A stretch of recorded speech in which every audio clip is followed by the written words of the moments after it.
जय श्री ओम नमः सिद्धेभ्यः। नमो अर्यन्ताणं नमो सिद्धाणं नमो आयर्याणं नमो वज्रायाणं नमो लोये सव्वसाहुणं। मङ्गलं भगवान् वीरो मङ्गलं गौतमो गणी मङ्गलं कुन्दकुन्दार्यो जैनधर्मोऽस्तु मङ्गलं। सर्वमङ्गलमाङ्गल्यं सर्वकल्याणकारकं प्रधानं सर्वधर्माणां जैनं जयतु शासनं। जैनं जयतु शासनं। जैनं जयतु शासनम। आचार्य वादीब सिंह सूरी कृत जीवनधर चरित्र अपर नाम छत्र चूड़ामणि की वांछना हम लोग कर रहे हैं। इसमें हम लोग प्रथम लंब के 87 श्लोक्स पढ़ चुके हैं फर्स्ट लंब के।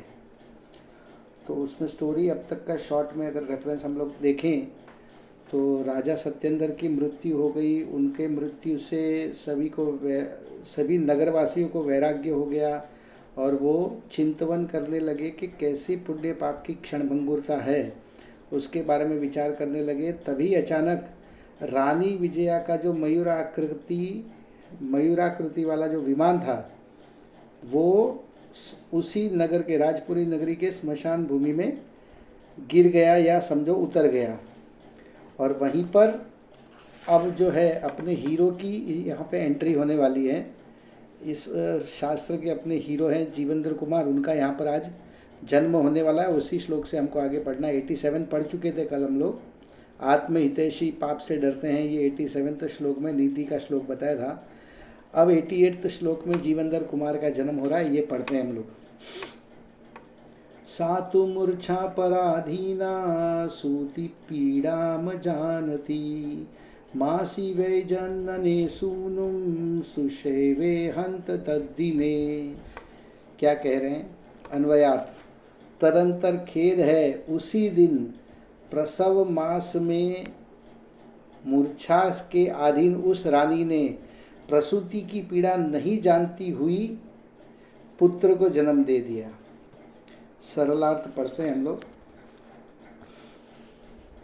रानी विजया ने मूर्छित अवस्था में ही प्रसव के दुख को न जानते हुए जिस दिन राजा सत्येंद्र की मृत्यु हुई उसी दिन गर्भकाल पूर्ण होने पर स्मशान भूमि में जीवनधर कुमार को जन्म दे दिया। देखिए किस जगह पे ऐसे महापुरुषों का जन्म किस जगह पे हुआ कि स्मशान भूमि में जन्म हुआ उनका।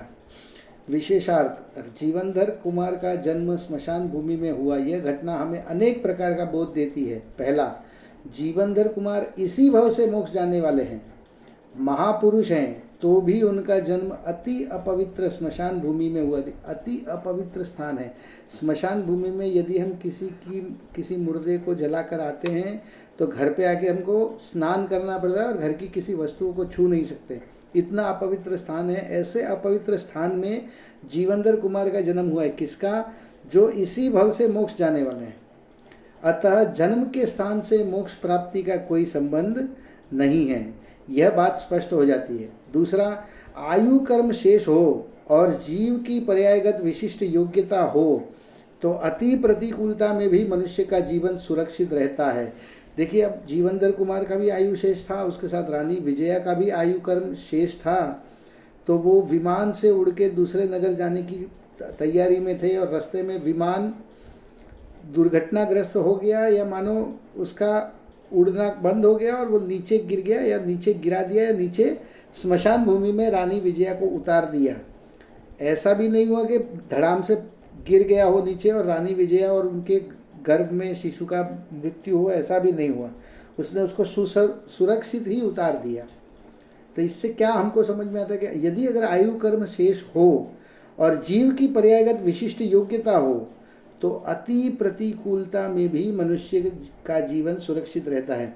हम लोगों की अगर आयु कर्म शेष नहीं है और पर्यायगत विशिष्ट योग्यता नहीं है तो हम कितनी ही दवाइयाँ ले ले, कितनी एक्सरसाइज कर ले, कितना योगा कर ले, मनुष्य जीवन वहाँ भी सुरक्षित नहीं है। और कोई जैसे जीवेंद्र कुमार जैसे यहाँ थे तो गर्भ में और आयु कर्म शेष था तो वहाँ पर भी स्मशान भूमि में भी वो एकदम सुरक्षित थे। तीसरा, बाह्य वातावरण अनुकूल या प्रतिकूल हो, कोई जन्म लेना चाहे या न चाहे, और कोई जन्म देना चाहे या न देना चाहे, परंतु जो होने वाला है वह होकर ही रहता है। भवितव्यता को टालने में कोई समर्थ नहीं है। देखिए यहाँ पे क्रमबद्ध पर्याय की भी बात आ गई कि जो जो जब जब जो जो होना है तब तब सो सो होता है। जो जो देखी वीतराग ने सो सो होसी वीरा रे, अनहोनी कब हु नहीं होसी काहे होत अधीरा रे। तो यहाँ पर अपने हीरो का जन्म हो गया है। राजा अभी तो राजा नहीं है, शिशु जीवंतर कुमार है, उनका जन्म हुआ है। अब इसके आगे जो 89वां श्लोक है वो उपकथा एक है। एक स्टोरी अपना बैकग्राउंड चल रहा है, उसके अंदर एक और स्टोरी आ गई है, उसको हम लोग देखते हैं। धाय के रूप में देवी का आगमन। तावता देवता काचे धाय त्रिवेशेण संध्ययात, तत्रैव पुत्र पुण्येन पुण्ये किं वा दुरासदम। अन्वयार्थ, उसी समय वहाँ पर पुत्र के पुण्य से कोई देवी धाय का वेश धारण कर आई। अत्र नीति, पुण्य के उदय में क्या दुर्लभ है, कुछ भी दुष्प्राय या दुर्लभ नहीं होता। देखिए उस पुत्र का उतना पुण्य का उदय है, कामदेव हैं और तद्भव मोक्षगामी है, तो उनका उतना पुण्य का उदय है कि उनके पुण्य के उदय से वहाँ पर एक देवी जो है वो धाय का रूप धारण करके आ गई। ये उपकथा फर्स्ट चल रही है अपनी। सरलार्थ पढ़ते हैं हम लोग। पुत्र के पुण्योदय से उसी समय एक देवी धाय का रूप धारण करके माँ विजया के पास आ गई, क्योंकि पुण्योदय होने पर कौन सी वस्तु दुर्लभ रह जाती है, कोई भी नहीं, सर्व वस्तुएं सुलभ हो जाती है। अपना पुण्य का उदय होगा तो अपने लिए कोई वस्तु दुर्लभ नहीं होगी, और अपना पुण्य का उदय नहीं होगा तो हम चाहे कितनी भी मेहनत करें वो अपने को सुलभ नहीं होगी, वो दुर्लभ ही रहेगी। ये मेरे को अभी रिसेंट हिस्ट्री में एक बहुत अच्छा उदाहरण इसके लिए याद आता है कि जैसे 2004 में जब कांग्रेस जीत गई थी, कांग्रेस का गठबंधन जो था वो अपना लोकसभा का इलेक्शन जीत गया, या उनका जो गठबंधन था वो मेजॉरिटी में आ गया, तो सब लोगों को लग रहा था कि सोनिया गांधी को प्राइम मिनिस्टर बनाएंगे, या और किसी को जो सोनिया गांधी का खास होगा, उनके आसपास का होगा, वो प्राइम मिनिस्टर बनेगा। और मनमोहन सिंह का तो कहीं पर भी किसी को भी दूर दूर तक भी एहसास नहीं था कि वो प्राइम मिनिस्टर बनेंगे। ना तो मनमोहन सिंह को पता था, ना मनमोहन सिंह की पत्नी को पता था, ना उनके परिवार को पता था, ना उनके आसपास किसी को पता था। लेकिन उनका पुण्य का उदय ऐसा था कि मनमोहन सिंह को एक कॉल जाता है कि आपको सीधा प्राइम मिनिस्टर बनना है, और वो सीधा वहीं पर प्राइम मिनिस्टर बन जाते हैं। तो पुण्योदय था उनका। इसीलिए यहाँ पे इस श्लोक में बताया गया कि पुण्योदय होने पर कौन सी वस्तु दुर्लभ रह जाती है, और कोई भी नहीं, सर्व वस्तुएं सुलभ हो जाती हैं। विशेषार्थ देखते हैं हम लोग। अज्ञानी ऐसा सोचता है कि वीतरागी देव तो हम पर प्रसन्न होते नहीं हैं। चलो ये किसका बताया, अज्ञानी का बताया कि वीतरागी देव। उन्होंने ये देखा वीतरागी का मतलब है कि जो राग द्वेष से रहित हैं, तो वीतरागी देव तो हमारे पर प्रसन्न नहीं होंगे, ऐसा अज्ञानी ज्ञानी भी ऐसा सोचते हैं, लेकिन यहाँ पर अपने को अज्ञानी की मान्यता बता रहे हैं। आगे की लाइन से अपने को समझ में आएगा, फिर से पढ़ता हूँ मैं। अज्ञानी ऐसा सोचते हैं कि वीतरागी देव तो हम पर प्रसन्न होते नहीं हैं, अतः जो प्रसन्न हो सकते हैं ऐसे क्षेत्रपाल, पद्मावती आदि जिन शासन के देव देवियों को प्रसन्न करने का प्रयास करना चाहिए। अब पार्श्वनाथ भगवान तो अपने से राजी होंगे नहीं, वो तो वीतरागी हैं, और वास्तव में तो पार्श्वनाथ भगवान का जो जीव है वो तो अरिहंत अवस्था में भी नहीं है, अभी वो सिद्ध अवस्था को प्राप्त कर चुका है, वो तो सिद्ध बन चुके हैं। अरिहंत भगवान तो फिलहाल आज की तारीख में सीमंदर, युगमंदर आदि 20 विद्यमान तीर्थंकर हैं, वो अरिहंत अवस्था में हैं। हम लोग जो प्रतिमाएं पूजते हैं पार्श्वनाथ, ऋषभ देव से लेके महावीर स्वामी तक की, वो सब प्रतिमाएं उन भगवानों की अरिहंत अवस्था की प्रतिमाएं हैं, मगर वो फिलहाल अरिहंत अवस्था में नहीं है। तो अज्ञानी क्या सोचता है कि वीतरागी देव, पार्श्वनाथ भगवान तो हमारा कुछ कर सकते नहीं, वो तो वीतरागी हैं, उनको तो किसी से राग द्वेष है नहीं। अतः जो प्रसन्न हो सके, कौन प्रसन्न हो सके, क्षेत्रपाल, पद्मावती, धर्णेंद्र, ऐसे जो जिन शासन के देव देवी हैं उनको प्रसन्न करने का प्रयास करना चाहिए। ठीक है ना, उनको प्रसन्न करेंगे तो शायद अपना कुछ काम हो जाए। पढ़ते हैं हम लोग। वे सरागी देव देवियाँ संकट काल में हमारी सहायता करेंगे, उनका ऐसा सोचना या मानना मिथ्या है। किसका? पहले ही लाइन में बोल दिया था कि अज्ञानी ऐसा मानता है कि वीतरागी देव तो हम पे प्रसन्न होंगे नहीं, और जो सरागी देव हैं, धरणेन्द्र, पद्मावती, क्षेत्रपाल, इनको प्रसन्न करने का प्रयास करना चाहिए। वो संकट काल में हमारी सहायता करेंगे। आचार्य श्री ने इस श्लोक में अज्ञानी की इस मान्यता का खंडन ही किया है।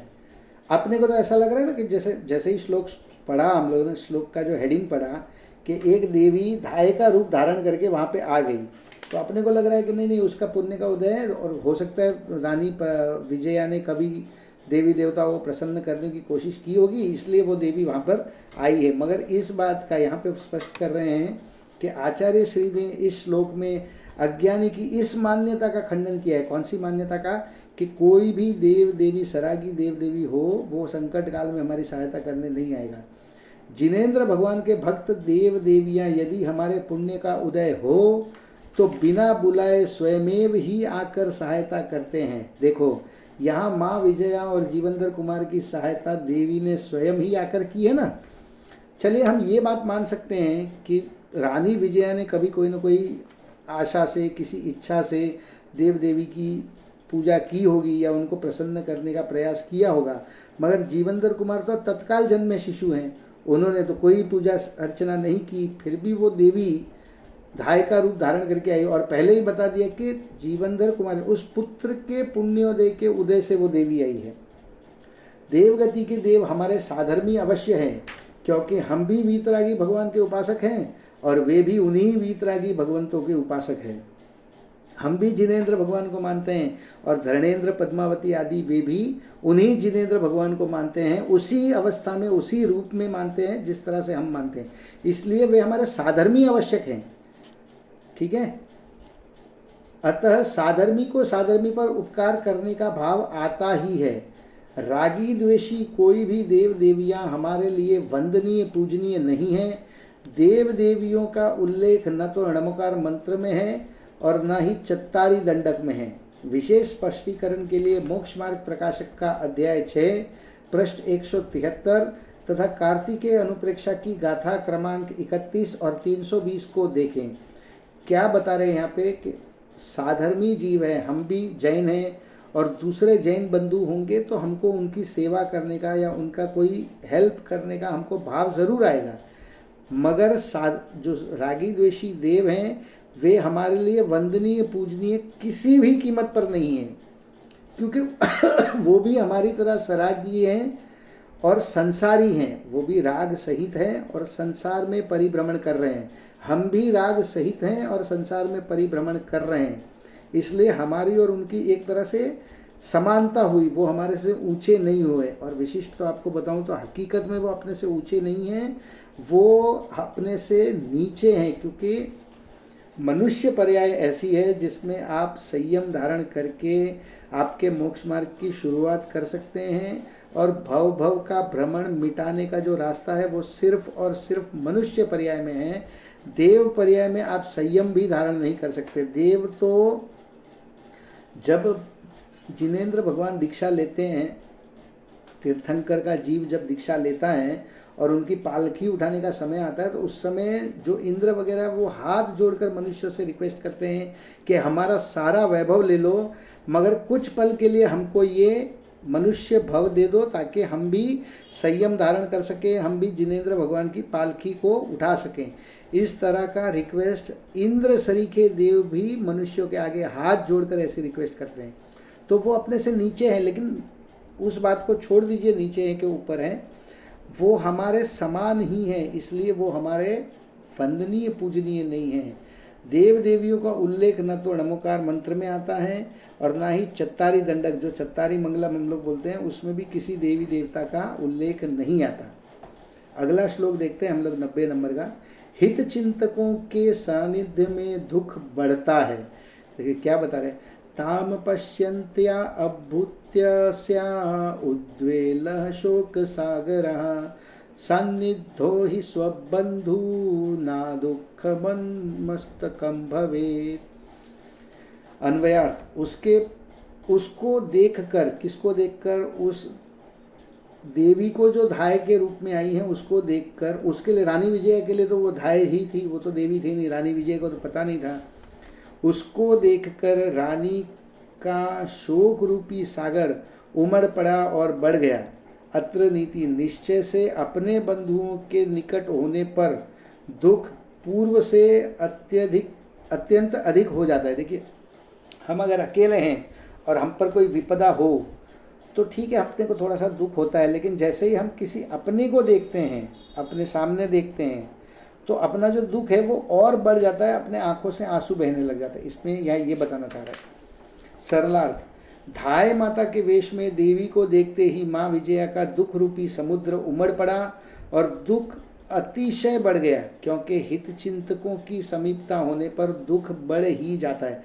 वो आपके हित चिंतक है तो आपके जो अंदर में दुख भरा हुआ है वो उमड़कर बाहर निकल जाता है।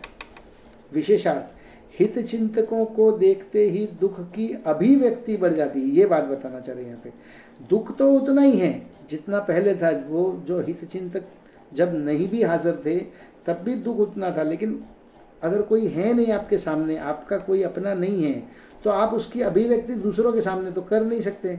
लेकिन जैसे ही अपना कोई अपने को दिखे, अपना हितचिंतक अपने को दिखता है, तो उसके सामने दुख की अभिव्यक्ति बढ़ ही जाती है।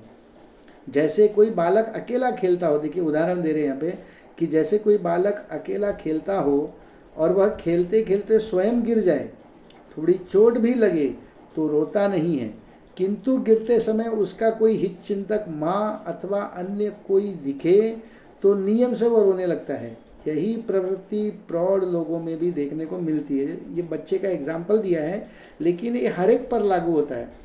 अपने घर में अगर किसी की डेथ हो गई है और परिवार में दूसरे कोई जन अपने साथ है नहीं, 2-3 लोग ही हैं, तो हम लोगों का एक दुख जो है वो व्यक्त करते हैं, जो उसकी अभिव्यक्ति होती है वो लिमिटेड होती है। मगर जैसे ही पूरा परिवार अपने सामने आ जाता है तो अपनी जो अभिव्यक्ति है वो बहुत उघाड़ होकर बाहर निकलती है। प्रवृत्ति की अपेक्षा बड़े बड़े बुजुर्ग या वृद्ध भी बच्चे जैसे ही हैं। माता विजया भयानक स्मशान में अत्यंत दुखद अवस्था में जब अकेली थी तब दुखी तो थी पर रोती नहीं थी, क्योंकि किसके सामने रोए? अपने को सामने कोई होना तो चाहिए ना जिसके सामने रोए। दुख तो ज़रूर था उसको कि मैं यार स्मशान में हूँ, मैं गर्भवस्थी अवस्था में हूँ, यहाँ पे मेरी कौन संभाल करेगा, ऐसा दुख उसको था, मगर रो नहीं रही थी। किंतु अपने निकट हित चिंतक धाय को देखते ही विह्वल होकर रोने लगी, जोर जोर से फूट कर रोने लगी। अगला श्लोक देखते हैं हम लोग, 91 वाला। देवी का माँ विजया को समझाना। देवता तु समाश्वास्य जात माहात्म्य वर्णने ऊर्णो दिदीर्षणोद्भुतेर्देवी तामित्य विवोचयत्। क्या बता रहे हैं यहाँ पे? अन्वयार्थ, तदंतर उस देवी ने भौं के मध्य बालों के ऊपर भौरी इत्यादि अनेक चिन्ह दिखाकर बालक का महात्म्य वर्णन करके उस रानी को विश्वास दिलाकर इस प्रकार कहा। अब क्या कहा? उसने उस पुत्र को देखा, नए जन्मे पुत्र जीवेंद्र कुमार को देखा और उसके शुभ लक्षणों को देखकर कुछ चिन्ह उसने ऐसे देखे, वो चिन्ह अंकित करके वो रानी विजया को, उस माँ को कुछ दिलासा देकर, विश्वास दिलाकर कुछ समझा रही है। सरलार्थ, तब धाय का रूप धारण करके आई देवी ने रानी विजया को बालक के भौं के मध्य में बालों के ऊपर भौरे आदि के शुभ चिन्ह दिखाए और विश्वास पूर्वक धैर्य बंधाकर नवजात शिशु के महत्व को समझाया। अपने को भी किसी चीज़ को देखते हैं तो उसके जो शुभ लक्षण हैं वो देखने से अपने को भी कुछ न कुछ निमित्त ज्ञान होता है कि नहीं, ये पुत्र बहुत तेजस्वी होगा, बहुत ही पुण्यशाली है, ये कुछ न कुछ अच्छा करेगा जीवन में, ऐसा अपने को उसका निमित्त ज्ञान होता है। तो वो तो देवी थी, उसने अपने अवधि ज्ञान से जान लिया था कि ये पुत्र बहुत ही पुण्यशाली है, और वही बात उसने रानी विजया को समझाई। विशेषार्थ, किसी भी माँ को प्रेम पूर्वक सहज जीतना हो तो उसके पुत्र के गुणों की प्रशंसा करो और पुत्र की विशेषताएं बताते जाओ, तब वह माता प्रसन्न तो होगी ही और उसके साथ ही आपकी अन्य बातें भी मानने लगेगी। किसी भी माँ के सामने यदि आप उसके पुत्र की बहुत तारीफ करो, बहुत शुभ लक्षण दिखाओ, बताओगे यार आपका पुत्र बहुत अच्छा है, तो उससे क्या है कि वो आपकी बातों को ज़्यादा मानने लगेगी।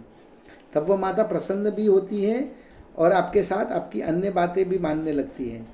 यहाँ बालक जीवनधर कुमार कामदेव और तद्भव मोक्षगामी हैं, अतः प्रशंसा के योग्य तो हैं ही। उसने कोई व्यर्थ ही प्रशंसा नहीं की, उसने तो सच्ची प्रशंसा की थी।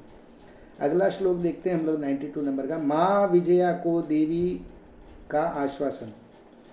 पुत्राभिवर्धनोपाये देवी चिंता निवर्तयताम, क्षत्रपुत्रोचितं कश्चिन्देनं संवर्धिष्यति। अन्वयार्थ, हे देवी, तुम पुत्र की वृद्धि के उपाय में चिंता मत करो, कोई क्षत्रियों के पुत्र के योग्य इसका पालन पोषण करेगा। अब देखिए, माँ विजया ने उसको कहाँ जन्म दिया है? स्मशान में। आसपास में उसके पति की भी मृत्यु हो गई है, उसका राज्यपाट भी चला गया है। तो माता को चिंता होना बहुत स्वाभाविक है कि मैंने पुत्र को जन्म तो दे दिया है, लेकिन अभी इसका लालन पोषण कैसे होगा, ये बड़ा कैसे होगा। तो उसी बात को, उसी चीज़ का आश्वासन वो देवी दे रही है, जो देवी के रूप में धाया आई थी, वो रानी विजया को दे रही है कि आप चिंता मत करो इसके लालन पोषण का, ये क्षत्रियों के पुत्र के योग्य ही इसका पालन पोषण होगा। सरलार्थ, हे माता, तुम अपने पुत्र के बड़े होने और पालन पोषण की चिंता छोड़ दो। कोई मनुष्य आपके इस पुत्र का क्षत्रिय पुत्र के योग उत्तम पद्धति से लालन पालन करेगा। अब वो अवधि ज्ञानी देवी थी, धाई का रूप बना के जरूर आई थी, धाय जरूर थी रानी विजया के लिए, मगर हकीकत में तो वो अवधि ज्ञानी देवी होगी कोई ना कोई। विशेषार्थ, साधनहीन और असहाय माता विजया को अपने सुपुत्र के बड़े होने और उसके पालन पोषण की चिंता होना स्वाभाविक ही है। अतः देवी ने अपने अवधि ज्ञान से जानकर कहा, हे माता, तुम चिंता मत करो, अल्पकाल में ही सब व्यवस्था सहज ही होने वाली है।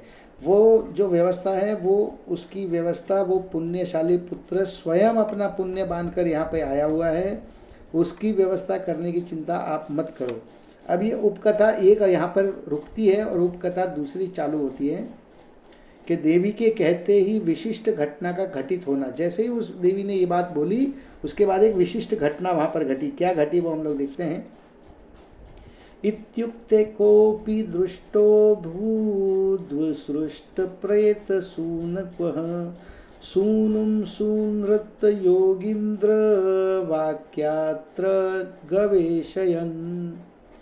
अन्वयार्थ, ऐसा कहते ही रखा है मरे हुए पुत्र को जिसने, ऐसा और सत्यार्थ मुनिराज के वचन से वहाँ पर जीवित पुत्र को ढूंढता हुआ कोई दिखाई दिया। अब ये क्या बात है कि एक वहाँ पर एक मनुष्य आता है, उसके हाथ में एक मरा हुआ पुत्र है और मुनिराज के वचनों के अनुसार वो वहाँ पर एक जीवित पुत्र को ढूंढ रहा है। सरलार्थ पढ़ते हैं तो अपने को समझ में आएगा।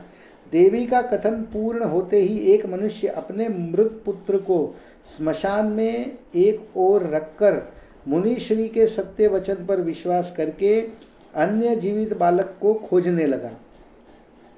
विशेषार्थ, उसी राजपुरी नामक नगरी में गंधोत्कट नाम के एक सेठ निवास करते थे। ये एक और नया कैरेक्टर की यहाँ पे एंट्री हुई है। उसके पुत्र तो होते थे पर जीवित नहीं रहते थे। एक दिन श्री शालीगुप्त नाम के अवधि ज्ञानी मुनिराज नगर में पधारे। सेठ ने उनसे अपने पुत्र जीवित न रहने की बात कही।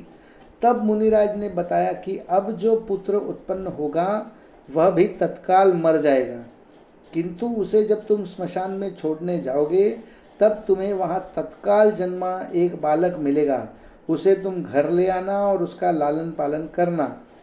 इसके पश्चात तुम्हारे जो पुत्र होंगे वे जीवित रहेंगे। अतः मुनि वचनानुसार सेठ अपने मृत बालक को एक ओर रखकर नवजात शिशु की खोज कर रहे थे, जिसे रानी विजया ने देख लिया। अब ये स्टोरी ऐसी है कि उसी राजपुरी नगरी में सेठ गंधोत्कट नाम का एक सेठ निवास करता था। उसके पुत्र तो होते थे, लेकिन होते ही तत्काल वो मृत्यु को प्राप्त कर लेते थे, मर जाते थे। एक दिन उस नगर में शीलगुप्त नाम के अवधि ज्ञानी मुनिराज आए तो वो मुनिराज पधारे थे। उन मुनिराज से उस सेठ ने चर्चा की कि मेरे पुत्र जीवित नहीं रहते हैं। तब मुनिराज ने उनको बताया, अपने अवधि ज्ञान से जानकर ये बताया कि अब जो आपका नेक्स्ट पुत्र होगा वो भी उत्पन्न होते ही तत्काल मर जाएगा, किंतु जब आप उसको स्मशान में रखने जाओ, जलाने, उसकी अंतिम क्रिया करने जाओगे, तब उसको जलाने के पश्चात तुम वहाँ पे रुकना और ढूंढना स्मशान भूमि में, आपको वहाँ पर कोई तत्काल जन्मा शिशु मिलेगा और उसको लाने के बाद आपके जितने पुत्र होंगे वो सब जीवित रहेंगे। इस तरह से उन मुनिराज ने उनको बताया। ठीक है, तो मुनिराज के वचनानुसार सेठ अपने मृत बच्चे को वहाँ पे स्मशान घाट में लेके आया और जलाने के पश्चात एक नए नवजात शिशु की खोज कर रहा था, और उस खोज करते हुए मनुष्य को, सेठ गंधोत्कच को, रानी विजया ने देख लिया। माँ विजया का देवी के वचनों पर विश्वास। तददर्शनेन तद्वाक्यं प्रमाणं निर्णयनाय सा निश्चलादवि संवादाद्वस्तुनो ही विनिश्चय। अन्वयार्थ, उस विजया रानी ने उस सेठ को देखने से देवी के वचनों को प्रमाण या सत्य समझा। जैसा देवी ने कहा वैसा ही हुआ कि कोई ना कोई आएगा और आपके पुत्र का लालन पालन क्षत्रिय रूप से करेगा। निश्चय से निश्चल या स्थिर और विसंवाद रहित वचन से वस्तु का निश्चय होता है। सरलार्थ, माता विजया ने गंधोत्कच को बालक की खोज करते हुए देखकर देवी के वचनों को प्रमाणित और सत्यार्थ मान लिया, क्योंकि प्रमाणित और विवाद रहित वचनों से वस्तु तथा कथन पर विश्वास होता ही है। एक तरफ देवी ने बोला कि ऐसा होगा और तत्काल वैसा ही हुआ कि वहाँ पे उसको एक मनुष्य दिखाई दिया जो अपने पुत्र को, मरे हुए पुत्र को जलाकर किसी जीवित पुत्र की खोज कर रहा है। किसी वस्तु, घटना अथवा कथन का निश्चय प्रत्यक्ष रूप से प्रमाणित हो जाता है तो उस पर प्रतीति या श्रद्धा होती ही है। जैसे ही कोई बात बोली और वैसा ही घटित हो जाए तो उसकी प्रतीति या उसकी श्रद्धा हो जाती है। चतुर लोग परीक्षा करके अथवा प्रत्यक्ष अनुभव करके सत्यासत्य का निर्णय करते हैं। वास्तव में यथार्थ निर्णय करने के लिए यही पद्धति सुखद है। रानी विजया को देवी के वचन प्रमाणित हो रहे हैं। राजमुद्रा पहनाकर माँ का छिपना।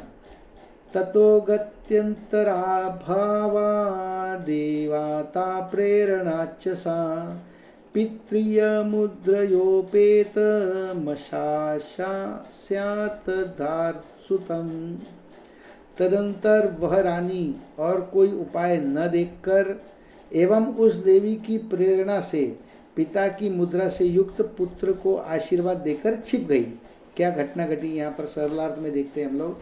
देवी का कथन सत्य है ऐसा निर्णय होने पर माँ विजया अन्य कोई उपाय न होने से तथा देवी की प्रेरणा से, देवी ने जैसा कहा वैसा उसने किया। क्या किया कि देवी की प्रेरणा से राजा सत्येंद्र की राजमुद्रा या अंगूठी अपने नवजात बालक को पहनाकर और उसे आशीर्वाद देकर वहीं छुप गई।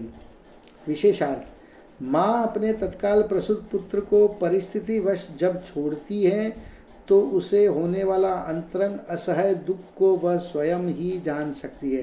तत्काल जन्मा पुत्र है और उसको ऐसी परिस्थिति हो गई कि उसको अपने से दूर करना ही पड़ रहा है, मगर उसको अत्यंत दुख हो रहा है उस चीज़ का। उस दुख को वो या तो स्वयं ही जान सकती है या अनुभव कर सकती है। उस दुख को कहने अथवा लिखने में कोई भी समर्थ नहीं हो सकता। अपने हृदय पर पत्थर रखकर निरुपाय रानी विजया देवी की प्रेरणा से बालक के हाथ में राजमुद्रा पहनाती है। उसका उद्देश्य यह है कि बालक को उठाकर ले जाने वाला व्यक्ति यह जान ले कि यह बालक राजपुत्र है, जिससे उसका लालन पालन भी राजपुत्र जैसा ही हो। पुत्र को आशीर्वाद देने का, उसकी दीर्घायु की कामना करने का माँ को जन्मसिद्ध अधिकार होता है। उस अधिकार का उपयोग करके चिरकाल पर्यंत जीवित रहो, ऐसा आशीर्वाद देकर स्वयं लज्जावश वहीं झाड़ियों में छुप जाती है। क्या घटना घटी यहाँ पे कि अपने हृदय पर उसने पत्थर रखा। वो अब कोई भी माँ अपने बच्चे को किसी भी कंडीशन में छोड़ के, अकेला छोड़ के जाने को कभी भी तैयार नहीं होती, मगर यहाँ पे परिस्थिति ऐसी थी कि यदि उसको छोड़ के न जाए तो उस पुत्र का लालन पालन की चिंता थी उसको कि कौन करेगा। रानी विजया तो असहाय थी, जंगल में थी, अपने स्मशान भूमि में थी, उसके पति की भी मृत्यु हो गई थी, तो कोई रक्षा करने वाला था नहीं, इसलिए उसको वहाँ पे छोड़ना पड़ा।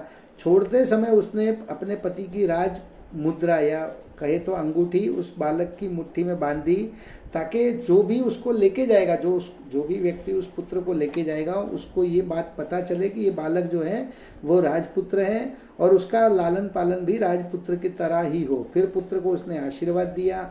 आशीर्वाद देना माँ का जन्म सिद्ध अधिकार है, ऐसा बताया। और अधिकार का उपयोग करके चिरकाल पर्यंत जीवित रहो, सदैव खुश रहो, ऐसा आशीर्वाद देकर वह स्वयं लज्जावश, उसको लज्जा तो है कि बच्चे को इस कंडीशन में छोड़ के जाना पड़ रहा है, तो लज्जावश वहीं झाड़ियों में छिप जाती है। अब बालक को पाकर अत्यधिक प्रसन्न होता है सेठ गंधोत्कच। इस बात की चर्चा हम लोग अपने कल के वांचन में करेंगे। अभी की बात को जिनवाणी स्तुति से समाप्त करते हैं। हे जिनवाणी भारती तो हे जपू दिन रैन, जो तेरी शरणाग्रहे सो पावे सुख चैन।